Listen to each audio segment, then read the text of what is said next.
It's all right. I got my AI stream. We just have AI teach the course. Make sure to charge your This time it's plugged in. Yeah, this time we're plugged in.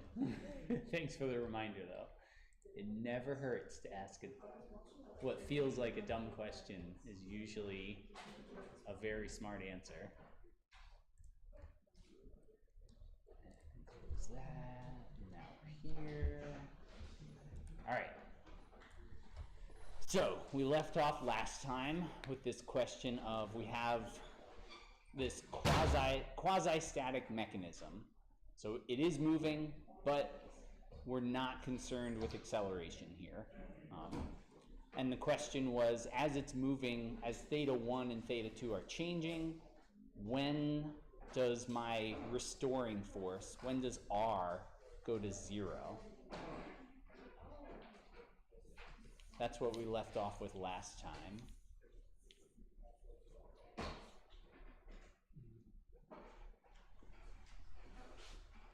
So this is, and as far as like the math and kind of vectors are concerned, it's a statics problem. The only difference is instead of considering one static bridge problem, we're watching the bridge like change shape and thinking about what are the forces along like as this thing is changing. So what do we think?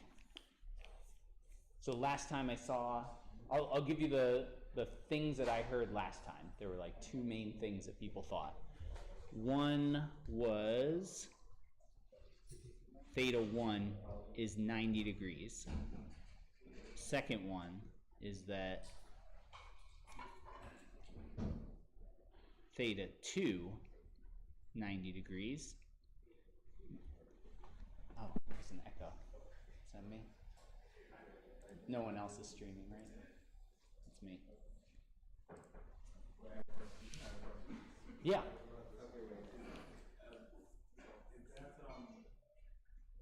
that image of you like also how those lengths should be? Sorry? Like should L1 be long L1 is, so this is 50. This one is 42.4 both millimeters.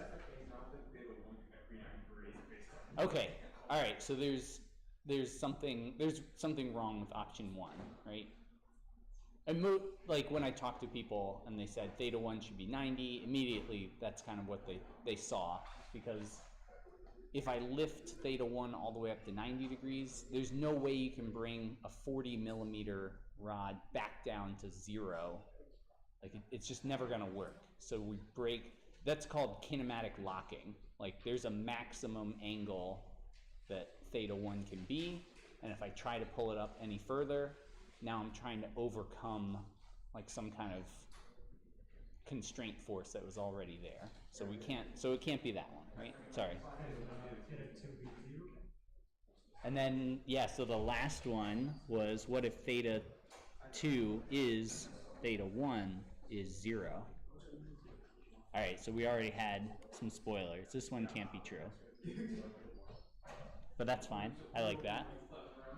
Yeah, I like it. So the last one was, what if theta 2 is theta 1 is 0 degrees? Flat, yeah. So it's not lying on the floor. Like that point, the point where F is applied, there's nothing fixing that in place. Like there's, when it hits the floor, it'll go right through it. There's no constraint on that moving linkage. At least based on what we have here. So what do we think? So number 1, we just had a discussion, can't happen. Theta 1 can't be 90, that's fine. Who says theta 2 is 90, R is 0? Make a thumbs up. Thumbs up. Maybe, some maybes, that's okay. Who says theta 2 is theta 1, everything 0, flat line, R is 0? Have some yeses there. Yeah? All right. So both are technically correct. there is a small period when, so if we think of theta 1 like moving from its current position down to 0, or kind of up and down, like moving back and forth, as it goes through completely flat, there's got to be a point where it becomes 0. But it's very unstable because we have an infinite restoring force, and then we have a negative infinite restoring force. We have a huge, it's called mechanical advantage, like a lever arm. This is creating, so you push down and it wedges that R force to the right. So the biggest lever arm you can get is when the whole thing is flat and you push on it. It's like, bam, now you just took 10 newtons and turned it into 100,000 newtons for, I mean, just a tiny amount of space, right? Like you do 10 times 1 millimeter, so 10 Newton millimeters. That's how much work you can do in moving it, but you have a huge amount of mechanical advantage. So there is, like in this case, if we look at like theta 1,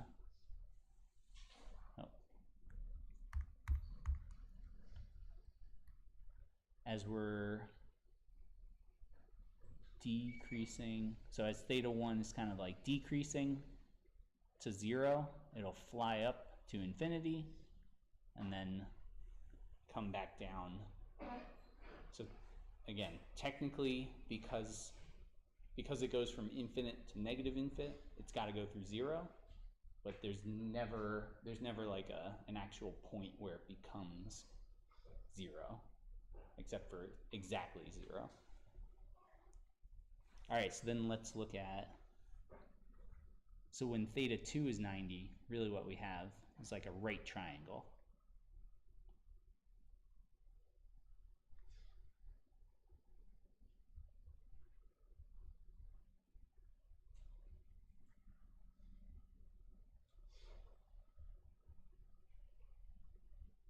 And just drawing like all those forces on there. And in this case, we also have 0 force. Like we're applying a force straight down. We have a force from the floor applying straight up. So if everything's in line, then R doesn't need to do any work. What happens to L1? What is L1 called in that case? Like if this was a bridge, what is L1? Do you remember? Which one? It's a hypotenuse, yeah, yep. Hypotenuse, but in like a statics. Do you remember doing truss structures? Yeah. Vivid, like, yeah. Like, oh yeah, I do truss structures with my grandma every Sunday, looking for different members, the stress across each member.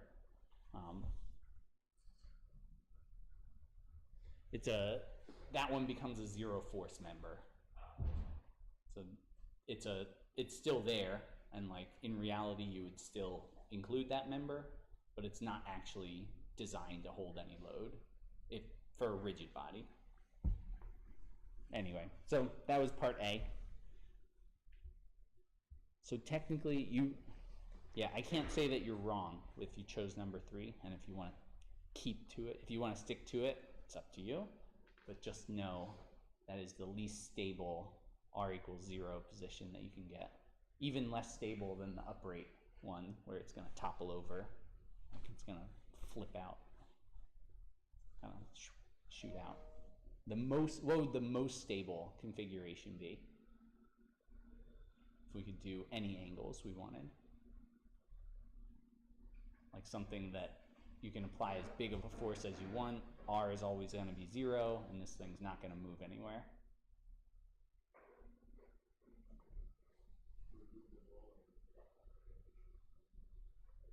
Oh, if we just like fixed it, like, yeah. Yeah, so we could just add more constraints and then we have no motion at all. But what if this thing has to move, like it has to be able to move, but I want to keep it in a stable configuration for most of the time?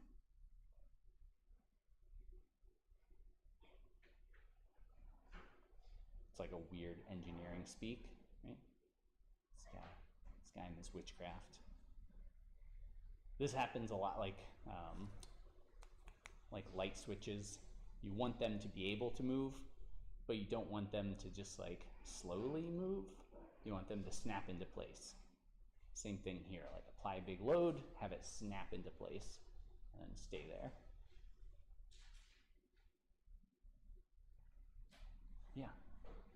I mean, maybe just like pushing it down to a point where it kind of flips, so like L1 goes down to the right and then L2 goes up to the right.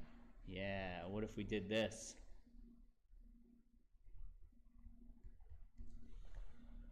Like flip the whole thing, just move it. Because there we're not breaking any kinematic constraints. Like that roller is still rolling on a flat surface. Our force is still applied at that top part. So now we could move, we could like pull on that roller to lift it up, and then force applied, it'll bring it right back to that like stable kind of configuration. And R is still 0. We don't need a restoring force to keep it here. Anyway, that's just the fun of like engineering, thinking about this kind of stuff. Okay, so now specifically in this configuration, we have like a right triangle on the right-hand side. We have a 3, 4, 5 triangle on the left-hand side. They're both butted up against each other. What is that reaction? What is that restoring force? What is R in that case? So we're trying to solve for what is R.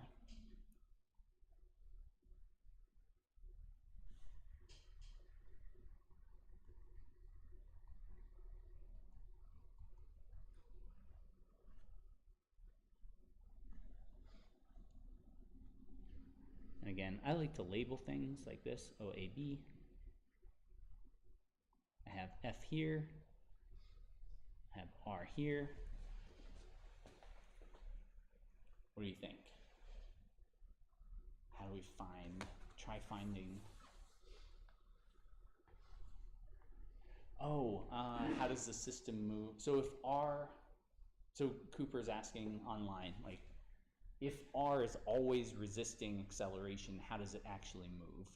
And there, it's not that R is creating enough force so that acceleration is 0, but it could have a constant velocity, and that's fine. Or there might be just R is big enough to prevent any change in momentum, any like noticeable change in momentum. So that's kind of how it works. Initially, what would happen is like you apply F, you apply R. To get it to move, you must have some acceleration, like something's got to change, something's got to give. But the steady state operation is that R and F are balanced enough that it's not going to have acceleration.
All right, so I've seen this so far.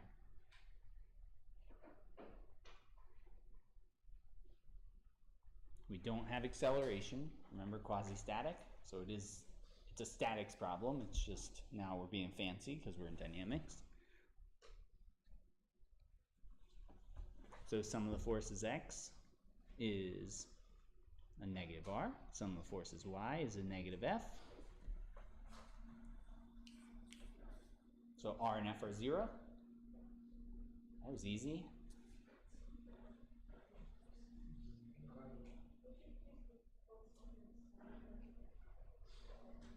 I mean, r is along my x-axis, right? That's what we're missing, right? Where are the reaction forces? The only thing we drew here was external force, like applied external, but we need reaction forces because that's got to be included in our free body diagram. So where are they?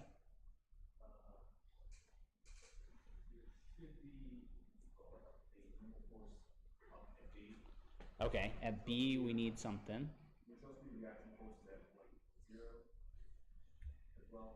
Okay. Do we need one reaction force? Two.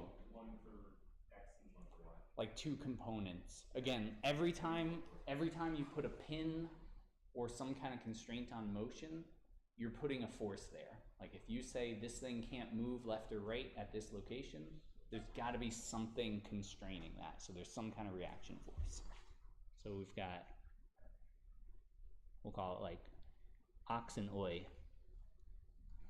Happy New Year, by the way. Today's like first day of the Jewish New Year. So, oi, welcome.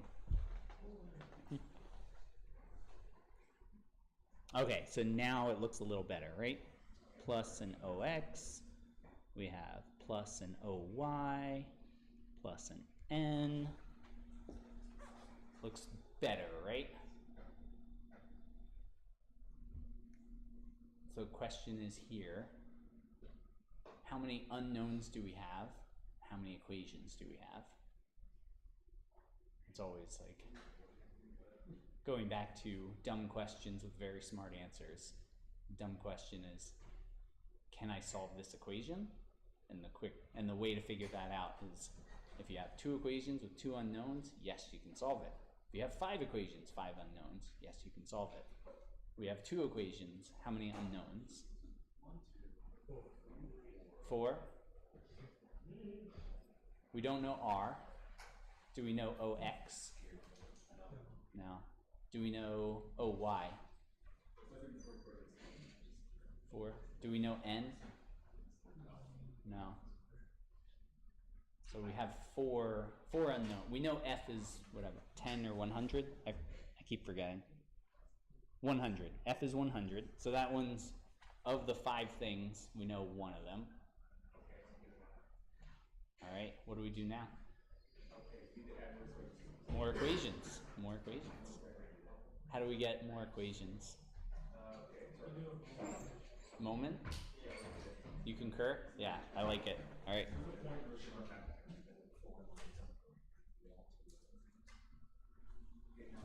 Moment depends on where you choose the moment, right?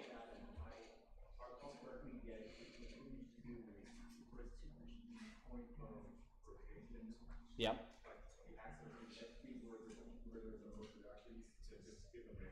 Okay, yeah, I like that. Yeah, we have 2 points where we kind of have like reaction forces kind of going through, so however we want to do that. I think since O makes sense to me, like get rid of OX, get rid of OY.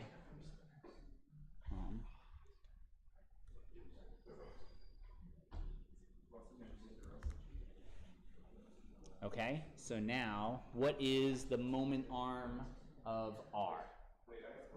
Oh, 0? Yeah, it's going right through O, so we don't need to consider.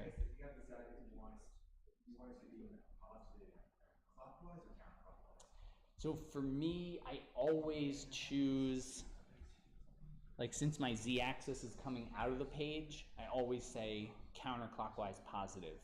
If I flip my z-axis, then I would do that. So based on what I drew here, yeah, we would say this is a positive moment. And that way if I use R and F, R cross F, the math works out. I don't have to like reverse the signs because I chose an R in a different coordinate system. It just gets all complicated. So pick one system, stick to it, and just keep track of what system you're using. Okay, so R, so we have 0 times R, 0 moment R times R. What about N? How big is the moment arm there? Maybe some dimensions would help.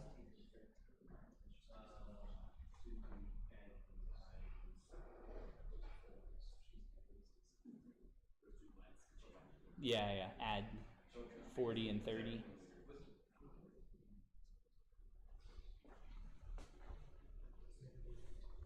$70.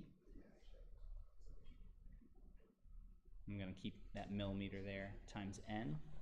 Are we adding that or subtracting it? Let's see. Add. Okay, cool. Now, F is the only other external force applied.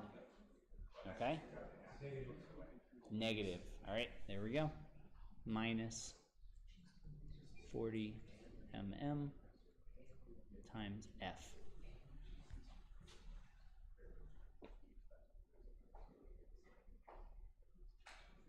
Did we solve everything?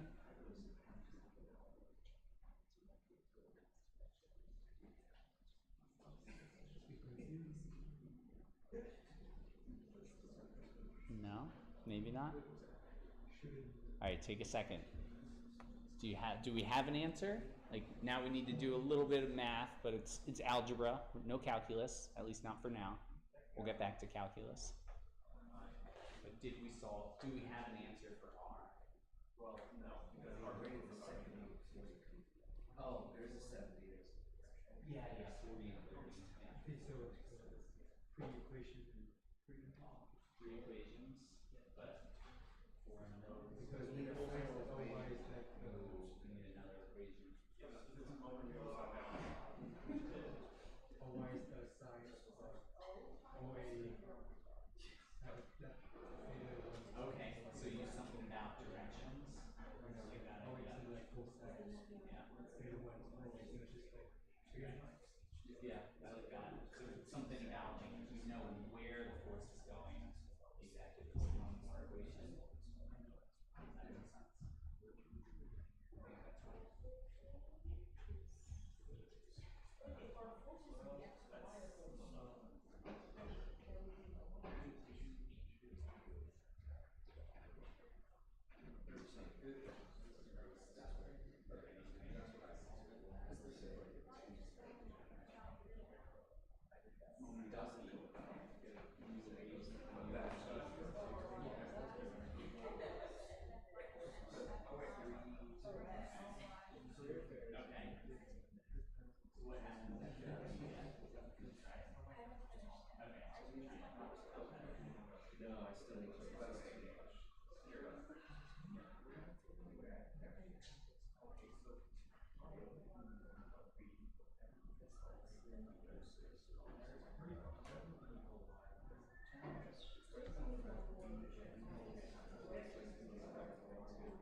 Alright, so I heard a few people say, take the moment about another point. Does that give you any new information? No, right? Why not? Wait, it does? Because I don't know the relation between OX and OY. You can find N, you can find OY, but nothing is connected to OX. Yeah, yeah. So, and so part of this exercise is kind of learning, like, once you have some of the forces X, some of the forces Y, some of the moments, that's it. You can rearrange them and do whatever you want, but you still have three equations, and that's it. That's all we have. So choose a different moment location. It'll change the equation, but it won't change the independent equations that we have. So that gut feeling of like, we need something else, that's right. There's two ways to go about this, to get around this hurdle. One is kind of brute force method of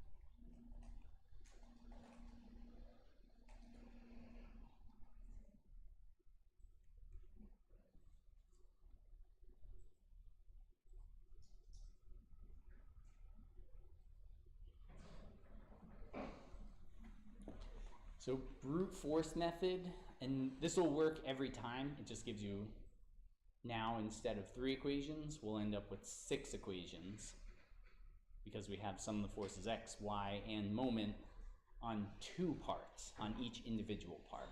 This will get you there. You'll definitely, and if you need to know all the forces and all the internal forces, this is the best way to go. Split everything up, draw a free body diagram of each part, each member that's moving or kind of holding forces. Have you seen this before, where you split it up like that? Maybe.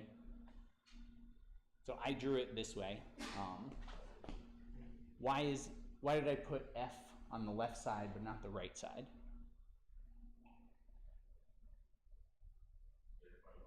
Because what? You only apply it once. Yep. Yeah. What if I had put it on the right side instead of the left side? Shouldn't matter. Yeah, because here I'm just saying like F has to be applied on both of these. So the main thing is, as you split up free body diagrams, if you add them together, it should be 0. Yeah. And simplify it. Yeah, so now down here on this right side, the equations might be a little easier because I don't have an F and all the other stuff. Might be part of it. I still have that AX and AY,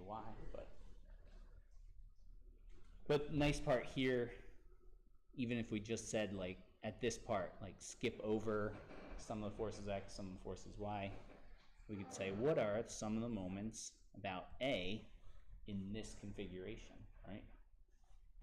Now we have a moment arm for N and R. So now we can say N and R are actually related, and it's a 45-degree triangle. So they've got to be connected, right? Or no? I see some blank looks. Oh, okay. All right. Good. So this is brute force. That'll get you everything in the kitchen sink. But the other thing that people were kind of noticing, we have an OY, we have an OX, we have an N, we have an R, we have an F. This, what am I thinking of? If I apply a load, my structure can't hold loads that are not along the beams, like the two things. The only thing they can do is kind of like pull and push. You can compress them, you can pull on them, but they're not holding a moment because they're not bolted. They're not like fixed somehow. So it's not a bending beam equation, it's only compression extension. So that means when I look at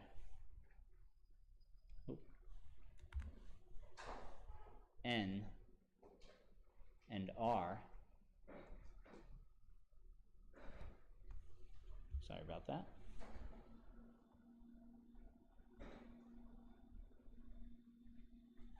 Those have to be the X and Y components along that direction, where this is a 45-degree triangle. And same thing here.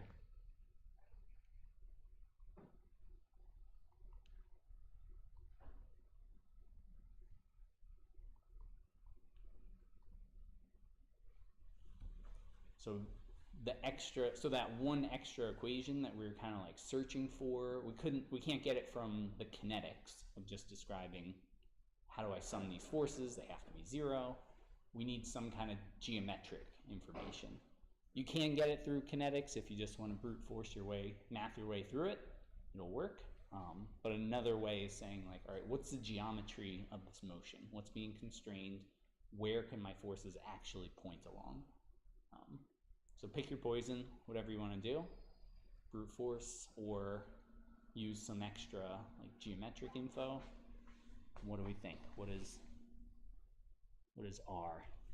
We figured out N so far, right? What is the value of N?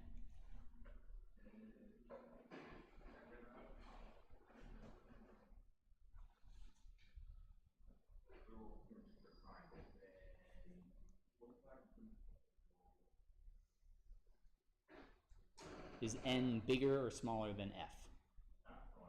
Smaller? So N is going to be 4/7 F. Yeah.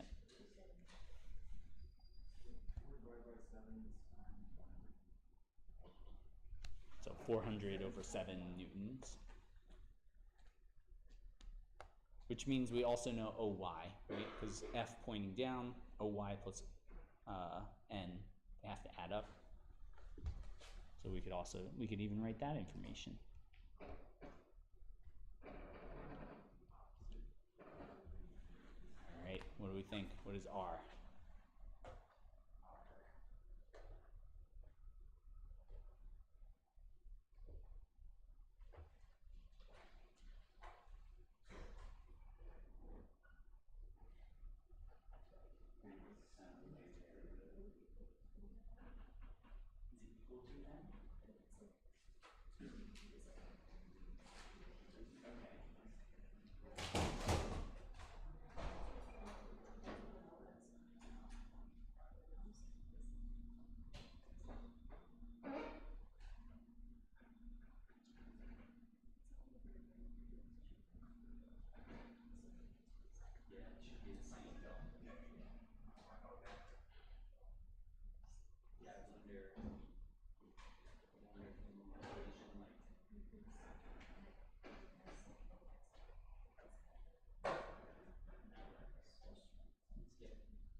Because they're, I think you're using the same kind of reasoning there, like resultant has to lie along the peak.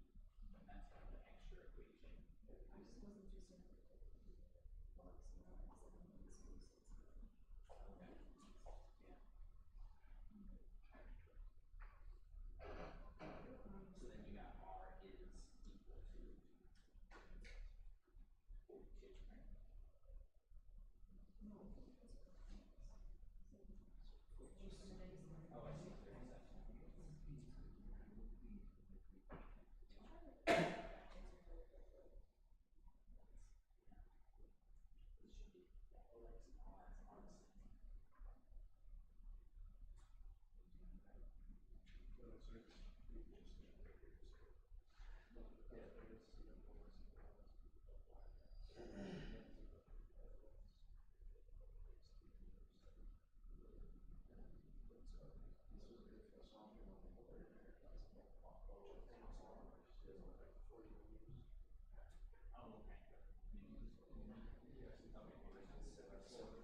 should be OX and R are the same. Oh, okay. So that gets rid of the long variable. We don't have this all hundred, because we know OY. So I plus BY times Patrick is 0.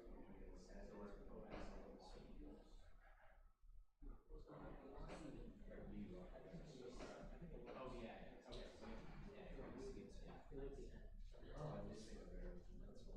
Is there, And BY is N. BY. this OX, is the OX also That's what I'm trying to figure out. because it should be equal. R is equal to OX, so OX is equal to this.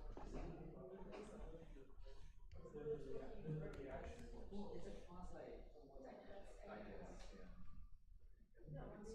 OX and Y are It's quasi, which means that probably assume that you don't have. yeah, but it's also the But same then what's the word of calculating? So at least this is where I end up, is that R is OX, and then R and N, in order for them to lie along that 45-degree line, they have to be equal. Like the only way to climb along 45 degrees is 1 and 1. So then we have R is OX, which is also N, so we have 400 over 7. Not bad. And yeah, brute force, you end up same way, same spot, right? Yeah. Yeah, you should end up in the same spot no matter how you get there. But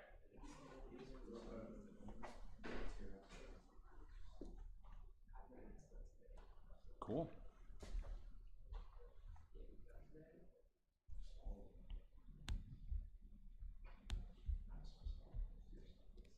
All right, and then we're running out of time, and I think this was supposed to be due tomorrow. Is that right?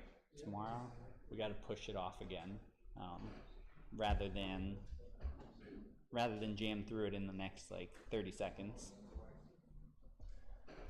But before we jump into like the videos are not working. So UConn, when we switched from Google to Microsoft, it deleted all my YouTube videos. So now I need to get back in there and update the link to like add the video. It doesn't have any like information. It was just showing you how the thing moves, which is kind of nice to see. But anyway, I'll show you the animation next time because we can animate it with this like Happy Valentine linkage one.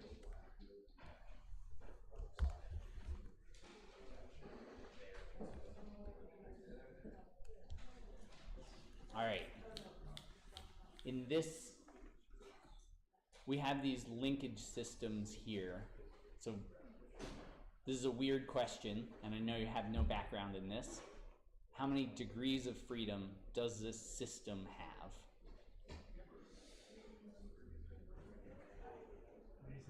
Yeah. 1, okay. And then clarifying questions are totally fine. 1 is a good guess. 2 is a good guess. Okay.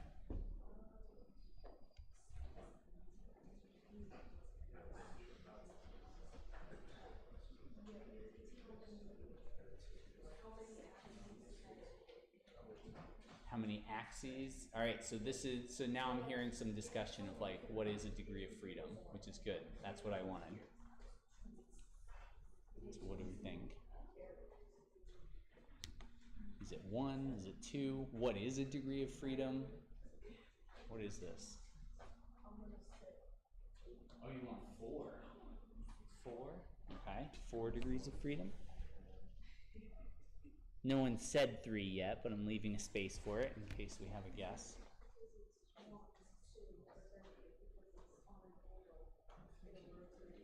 You know 3? Okay, now we have 3. It's weird because it's 2D, right? So I'm thinking 2D. It's 2-dimensional, yeah. But then there's 4 corners, so maybe it's 4 degrees. Then there's 3 things. 3 angles. Oh, 3 angles. 3 angles, 3 degrees of freedom. That's a good way to think of it.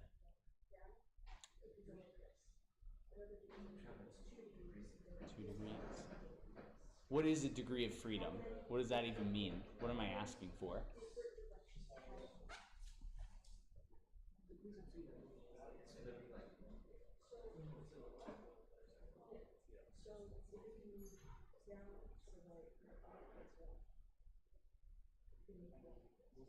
So is a direction of motion a degree of freedom? Like if I can move forward and I can move backward, do I have 2 degrees of freedom? Is that 1? That's only 1? What? That's only 1. Okay. So let's say the only, like I can't move anywhere. I'm stuck in my office chair and all I can do is spin. Still 1 degree of freedom? Okay.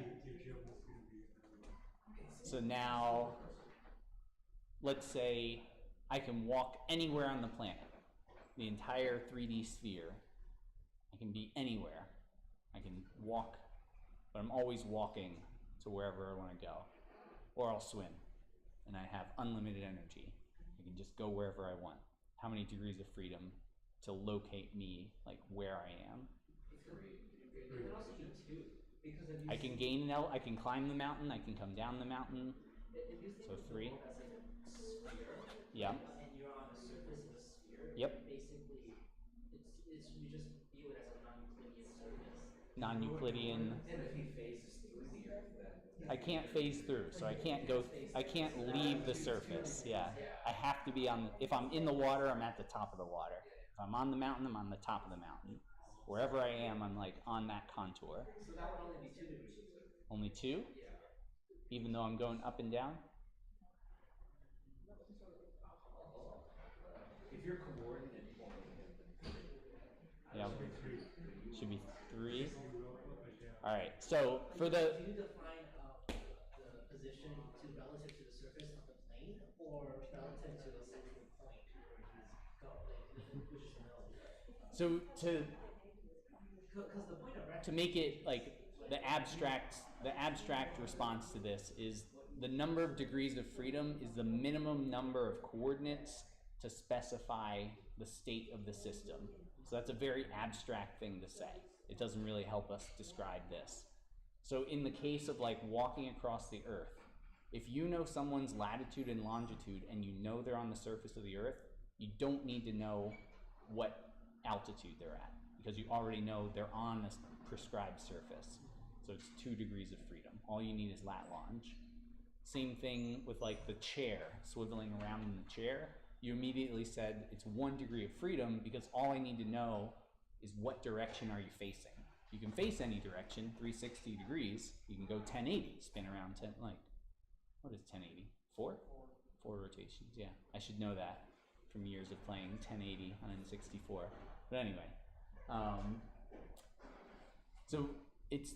so we're trying to figure out what's the minimum number of things that we need to know to describe where that thing is. So in this case, we had 4 guesses, 1, 2, 3, 4. what's the minimum? And one way that I like to think about it is like, if I grab point B and say B can't move, I have to hold it in place. Can A move? Yes? No?